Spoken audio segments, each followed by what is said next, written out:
नमस्कार। Daily current affairs के 20 जनवरी 2026 के टॉप 10 क्वेश्चनों की सीरीज में आपका स्वागत है। हम लोग टॉप 10 करंट अफेयर्स की विस्तृत व्याख्या भी करेंगे। चलें फिर शुरुआत करते हैं पहले क्वेश्चन से। पहला क्वेश्चन कह रहा है, भारत के किस राज्य ने आज पहली सेमीकंडक्टर निर्माण इकाई का व्यावसायिक संचालन शुरू किया है? तो गुजरात ने व्यावसायिक संचालन शुरू किया है। अब इससे जुड़ी कुछ महत्वपूर्ण बातें देखते हैं। तो कहाँ पर शुरू किया है सेमीकंडक्टर हब? गुजरात में हुआ। गुजरात में भी कहाँ पर? धोलेरा में। ये टाटा समूह और ताइवान की पीएसएमसी के सहयोग से भारत की पहली सेमीकंडक्टर फैब यूनिट शुरू हुई है। ठीक है, ये आत्मनिर्भर भारत की दिशा में ऐतिहासिक मील का पत्थर है। इलेक्ट्रॉनिक विनिर्माण में भारत की वैश्विक हिस्सेदारी की उम्मीद भी इससे बढ़ेगी। नेक्स्ट क्वेश्चन कह रहा है, इसरो ने आज किस मिशन के तहत चंद्रमा से मिट्टी वापस लाने के लिए लैंडर का सफल परीक्षण किया? तो गगन चंद्रयान 4 लैंडर का सफल परीक्षण किया गया। नेक्स्ट कह रहा है, किस देश ने हाल ही में भारतीयों के लिए डिजिटल नोमैड वीजा श्रेणी में कोटा बढ़ाने की घोषणा की है? तो डिजिटल नोमैड वीजा ये किस देश कौन लॉन्च करता है? तो जापान लॉन्च करता है भारतीयों के लिए। अब इसमें थोड़ी सी बातें हैं कि जापान सरकार ने कुशल भारतीय पेशेवरों को आकर्षित करने के लिए, तो कह सकता है नोमैड वीजा किस लिए लॉन्च किया? कुशल भारतीय पेशेवरों को आकर्षित करने के लिए लॉन्च हुआ है। ठीक है, जिससे आईटी पेशेवर जापान में रहकर अंतर्राष्ट्रीय स्तर पर रिमोट काम कर सकेंगे। नेक्स्ट क्वेश्चन है, ऑस्ट्रेलिया ओपन 2026 में गोल्डन स्लैम की ओर कदम बढ़ाने वाला पहला खिलाड़ी कौन बना?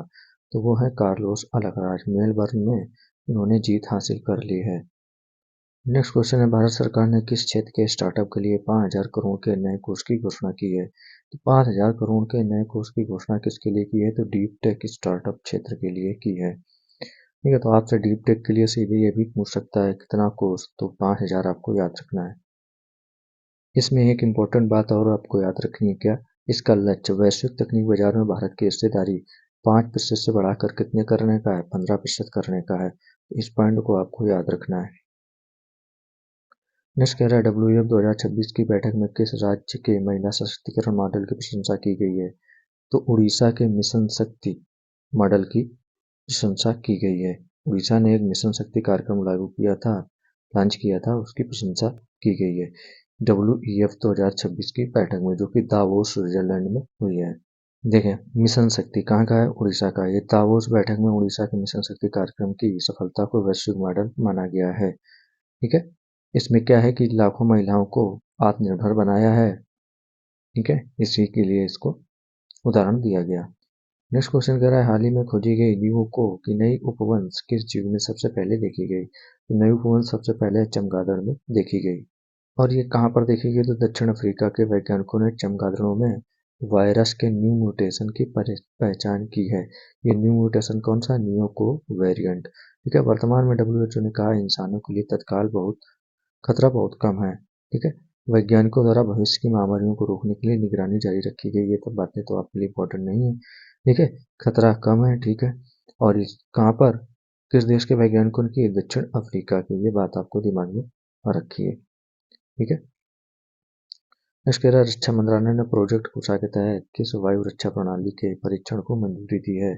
तो वो LRSAM वायु रक्षा प्रणाली के परीक्षण को मंजूरी दी है।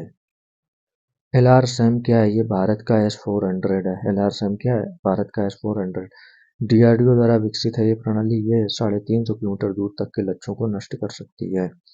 प्रोजेक्ट कुशा भारत के कई हवाई क्षेत्र की सुरक्षा को अवैध बनाने की दिशा में बड़ी पहल है। तो ये आपसे पूछ सकता है प्रोजेक्ट कुशा किससे संबंधित है? ठीक है, तो हवाई क्षेत्र सुरक्षा से संबंधित है। यह दुश्मन के विमानों, मिसाइलों, ड्रोन को सटीक निशाना बनाने में सक्षम है। तो ये भारत का भाई S-400 है। ठीक है, तो याद रखना है कौन? LRSAM। ठीक है,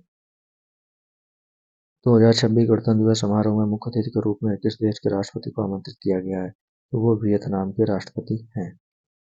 अब इसमें मुख्य अतिथि गणतंत्र दिवस में वियतनाम के राष्ट्रपति हैं, तो कैसे हैं? तो भारत ने किस पॉलिसी का प्रयोग करके बुलाया है?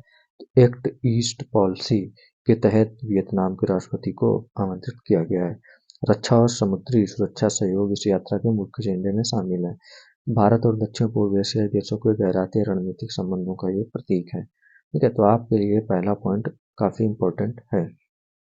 तो ये थी आज की आपकी टॉप 10 करंट अफेयर्स, उसका विश्लेषण जो आपके एग्जामों में पूछा जा सकता है, 1-2 पॉइंट करंट अफेयर्स से रिलेटेड। ठीक है, तो हमें उम्मीद है कि यह जानकारी आपकी परीक्षा की तैयारी में सहायक होगी। हमसे अपडेट रहने के लिए हमारे चैनल को लाइक, सब्सक्राइब और शेयर अवश्य करें।